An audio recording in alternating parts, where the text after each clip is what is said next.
Hi. Today I'm going to try to explain how the friendship approach differs a little bit from other approaches and how it came to be what it is.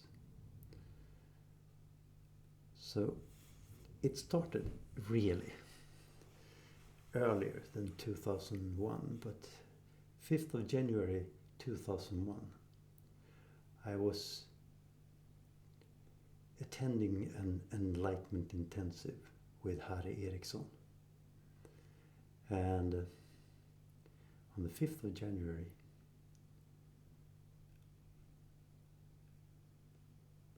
what I experienced was that I was the same as another person. Not the same in the sense of we are like equal, or he's like me. So to explain this, we'll use a model which is kind of the base in the friendship approach, because it helps us to understand how the world looked like. So in this model, there is something called I, and I am aware, so I draw the awareness like this. And most people I talk to agree that they have a body, that they have emotions and thoughts. So I will draw the model of how we are like this. So we have thoughts here and emotions here and the body. If I ask someone to focus fully on their foot, they could move this conscious part and stay totally in the foot. And they will forget everything else. It's only the foot there. If I ask someone to go to memory, like you remember a beach, there will come images and memories, who was there, and thoughts, other thoughts.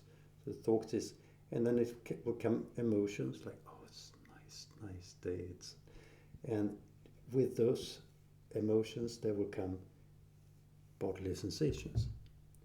So what I do, I'll ask you or the person to be in a memory. In a similar sense, I can ask you to be in a fantasy about the future. For instance, you're eating an ice cream and it tastes really good. It's this kind of taste. There's a thought about the ice creams, and if you really like ice cream, you may feel pleasure, some kind of, and there will happen things in the body, maybe even saliva in the mouth. So I can ask you to be here. So this is pretty simple. This is a simple model. I can be in the body, I can be in a memory, I can be in a fantasy of the future. So, and I can ask you to be in both feet at the same time. So there is a part of us that says, for instance, in my case, I'm a civil engineer. So this I is here and say, I am a civil engineer. But if I really look into this, I will see that the I that was in the foot was not a civil engineer. Had nothing to do with this. So this is the kind of egoic I that said, I love ice cream, I am like this, and there is I put an etiquette on what I am. So 2001, I was sitting with another person with emotions and thoughts, and of course a person with an eye and his own awareness or consciousness. So what happened in 2001? In a similar way as being with one foot and expanding this consciousness to both feet. This happened for me.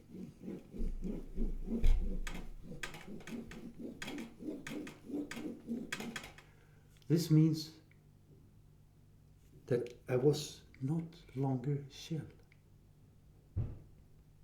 This identification, it was a totally new experience. And I was not able to come back and believe that I was shell again. I've never been shell. This is very difficult to understand if one lives there, because this thing cannot understand it. People who experience this can agree, yeah, that's possible. As well as it's possible to be in one foot and both feet. I'll tell you what happened next. Well, first I tell you about 15 years later, I met this man. I didn't meet him in 15 years. The first thing that happened when he saw me, he walked right through the room, looked me in my eyes and said, "You are me." Because in that place, there was no other. It's just one thing. This shift from believing that I was shell to experiencing a truth, an experience that felt more truth than anything I had experienced before, made it impossible to believe that I was shell. And this made also a shift in my personality and my energy level. I was living in southern Sweden and I was passing my parents' place on the way from this enlightenment intensive. And when I walked into the kitchen, stood in the kitchen, and my mother asked me, "Kjell, what are you doing?" I was surprised. Said, "I'm standing here." So she repeated herself and said, "But what are you doing, Kjell?" And I said, "I'm standing here, leaning towards the table." "But you're doing something," replied my father, who was in the kitchen as well. I said, "What do you mean?"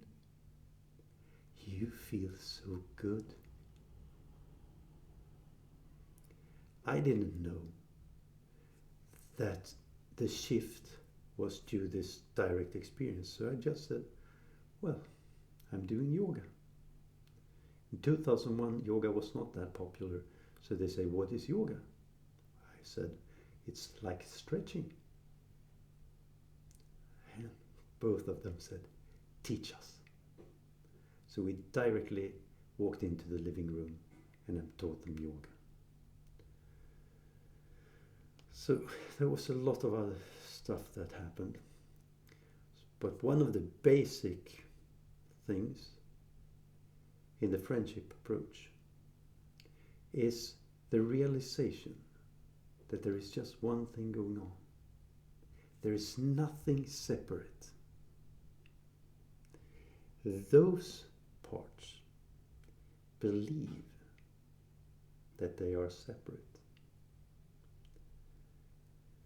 Another thing in the friendship approach is that we are using a simple model. I studied psychosynthesis for 1 year and went to therapy. And I wanted to make it more simple. And when I read Assagioli's book, the founder of About Will, in the end of that book, he wanted someone to continue exploring the will. So I wrote this book. Who's leading who? The will to choose free will. I had Harry Eriksson, who led the Enlightenment Intensive, and I went to many Enlightenment Intensives as I could because they were profound and I got new experiences. He let me to work for 6 days on the instruction, tell me what will is. So I started to write down things in the book about how those like thoughts, emotions, and the body was hanging together. I also made it clear that we are playing different roles and how it functions, and by the time I see if I find this nice picture here. By the time I also read a book called Games People Play. So I could see that people were playing different roles, and how like this helper, that helper tries to help this person, but the only thing that is happening is that this person gets more stuck in his suffering beliefs, and knowing for sure that he's not those beliefs made me wonder how to help people out of those beliefs. I had an inspiration. I wrote the whole book in 19 days. And then I traveled to India, and I stayed in an ashram. And during that period, I got some problems. And I got some problems with the guru. So I prayed. I prayed for truth. The prayer was pretty drastic. I prayed, give me the truth, even if you have to cut my legs. I just wanted the truth. No matter what. And then a friend told me about a restaurant. And I felt pretty alone when I was in this conflict with the guru and living in an ashram. So I went to that restaurant myself. In that restaurant, I met Cornelis.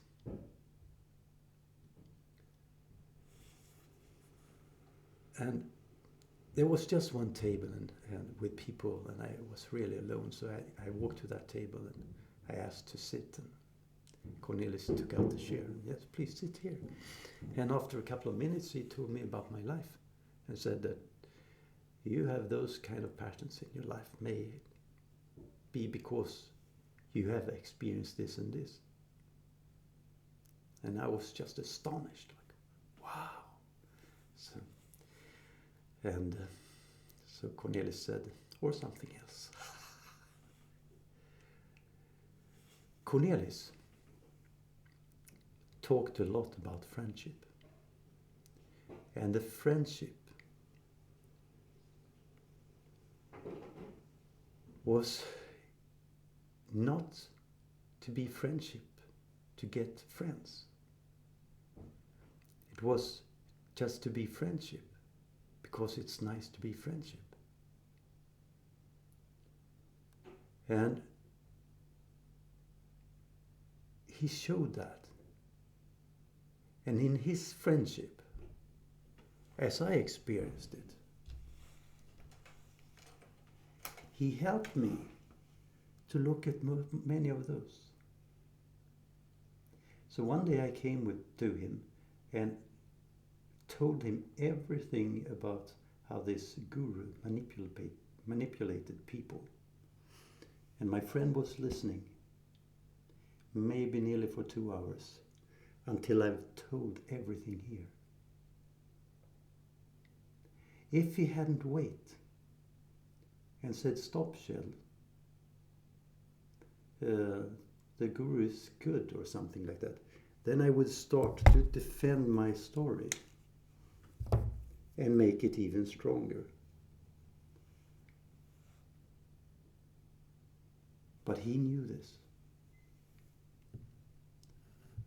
So when I had said everything I had to say,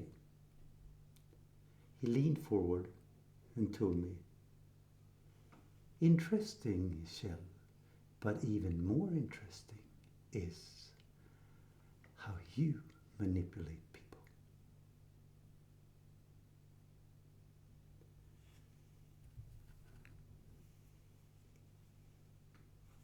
In retrospective, I can see now, when I understand more, that I came here with a story and I tried to give him the same story.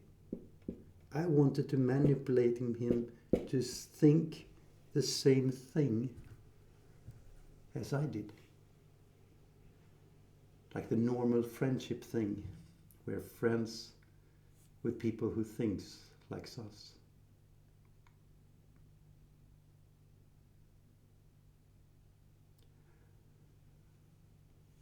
So, one thing in the friendship approach is to help people out from their limiting beliefs.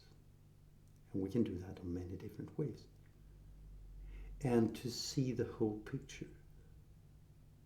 Not only the non-dual thing, or the individual thing, or the personality thing. So the personality here really experienced duality.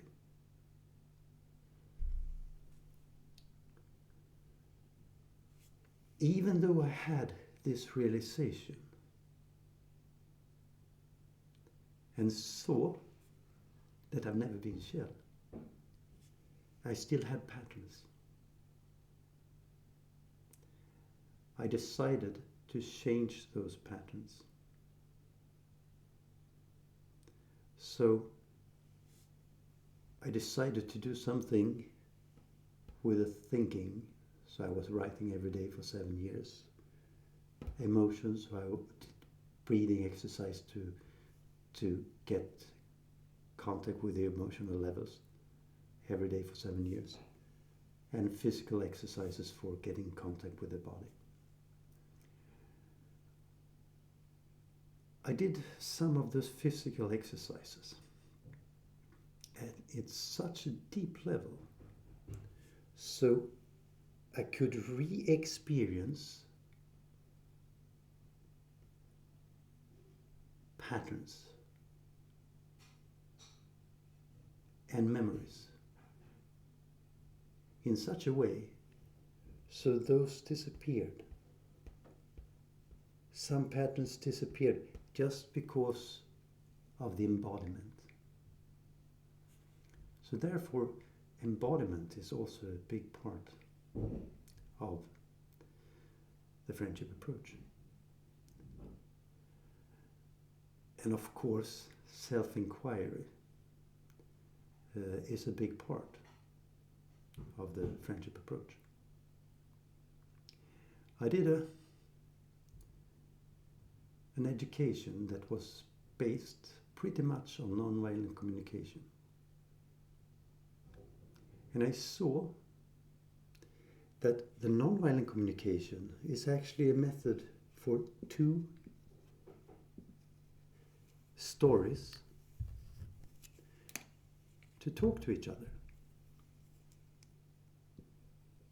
in a much smoother way. So this story has some needs and this story has some other needs. And by using a language that is pretty caring, we can talk to each other. I also noticed how the teacher used the non-violent communication technique to manipulate people. So, one part of this is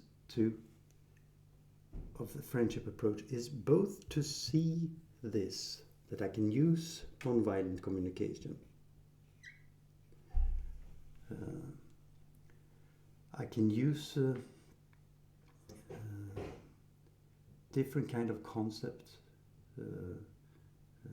to different kind of methods to have those to be friends. Like I can have a goal-oriented approach. If those gets the same goal, well, it will work. I can also help the people to realize that this is happening and put in some intercultural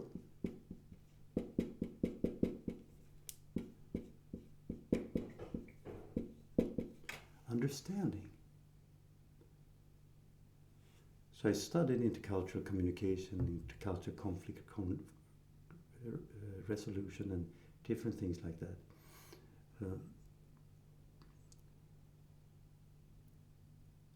So in therapy, there is a big risk that we neglect or judge parts of us.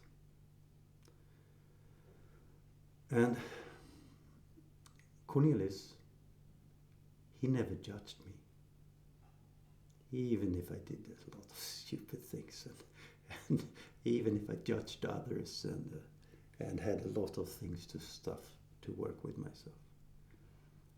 He never judged those parts. So when he said, interesting, Kjell, but even more interesting is how you manipulate people, I felt so loved and cared for. He cared more about me than my story. That's a part of the friendship approach. I care more about you than your stories. That doesn't mean that I neglect your story. I had for instance,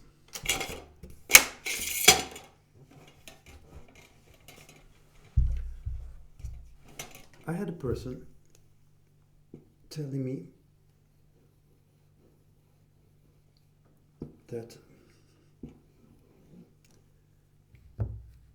there was a demon ruling his life.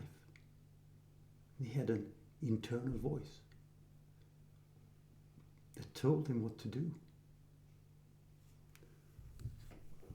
What his experience was that it affected his life.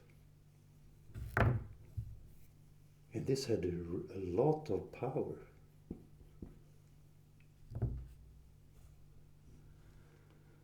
So, in the friendship approach, we'll just meet this with friendship and caring. Hey, hello, demon. How is it for you to be called a demon? Oh, it's horrible.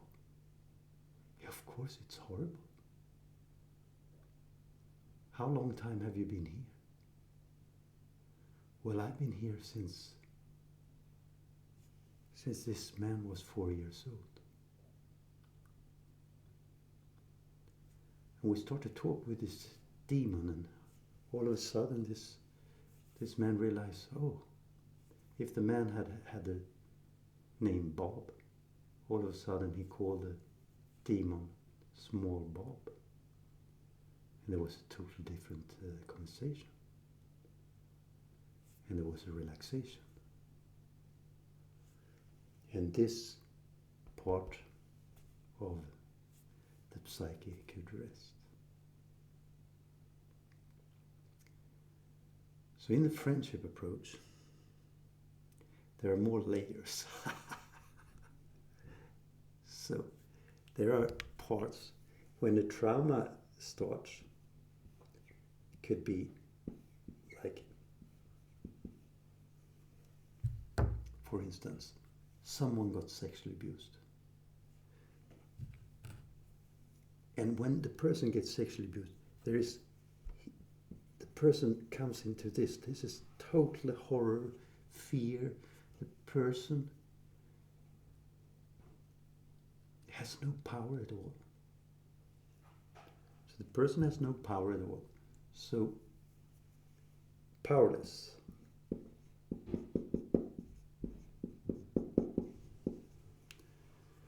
To live in this immense fear all the time is creating pretty bad chemistry in the body.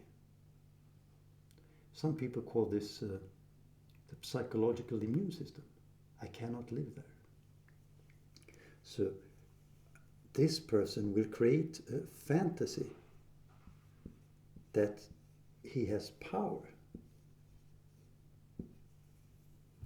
And in this fantasy,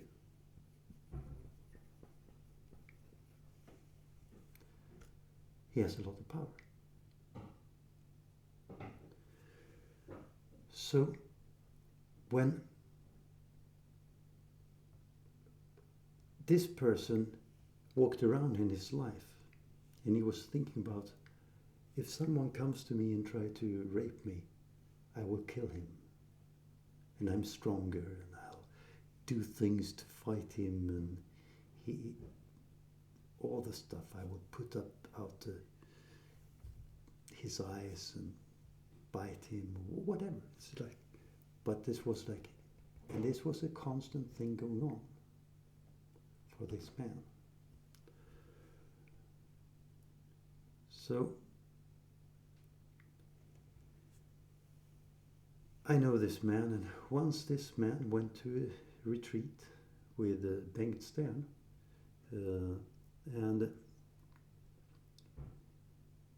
this retreat was the leader Bengt Stern, and it was full of therapists in the room and few participants. It was 20 participants and 6 therapists and 4 assistants. So the course started with that Bengt Stern said to everyone, before we start this course now, I would like everyone to know that we have a murderer in the room.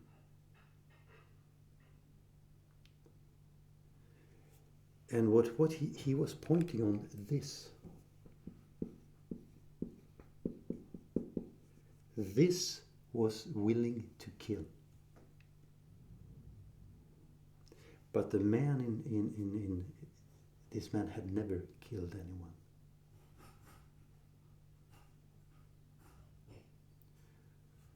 So what we do often when we treat someone that is criminal, we don't treat this one. In this case, this man that I know, he was able to meet his power. He was able to meet his powerlessness.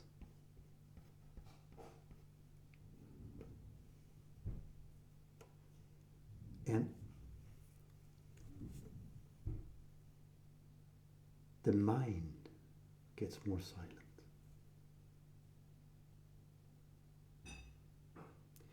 In the friendship approach is also a part of that, helping people to understand when you are in this, you are in this.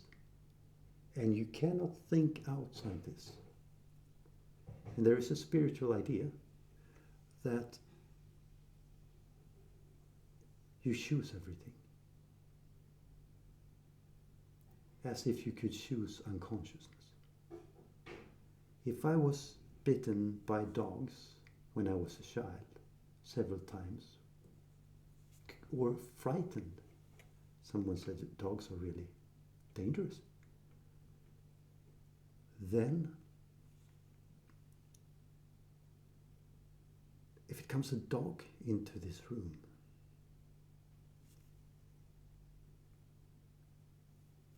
it's nothing I'm choosing. Hello.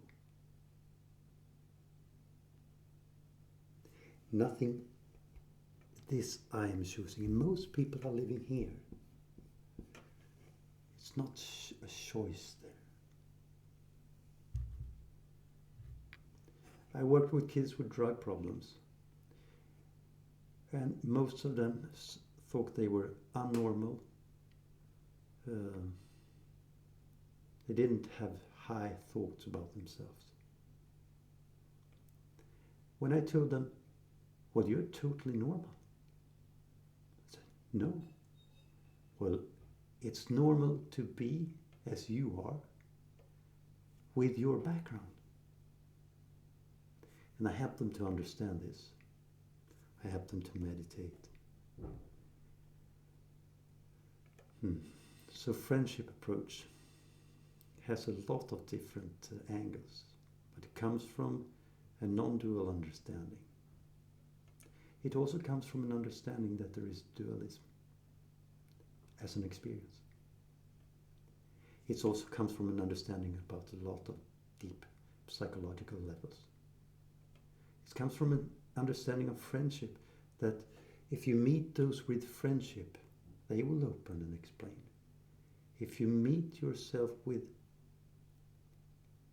like, I will fix you, I will take you away,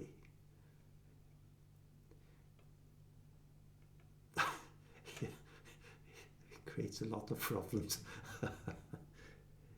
It also comes with an understanding on how to inquire, self-inquiry. Some people ask into this, tell me who you are. Oh, I'm a civil engineer. Or what needs do you have? What needs do you have may even make this stronger. Because when you know who you are, you will realize that you don't have those needs. When you were in the foot, there were no needs. Okay, I think I stopped there. So if you're interested in self-inquiry, friendship approach, there is you can contact me or just join the Facebook group Friendship Approach. Thanks for today.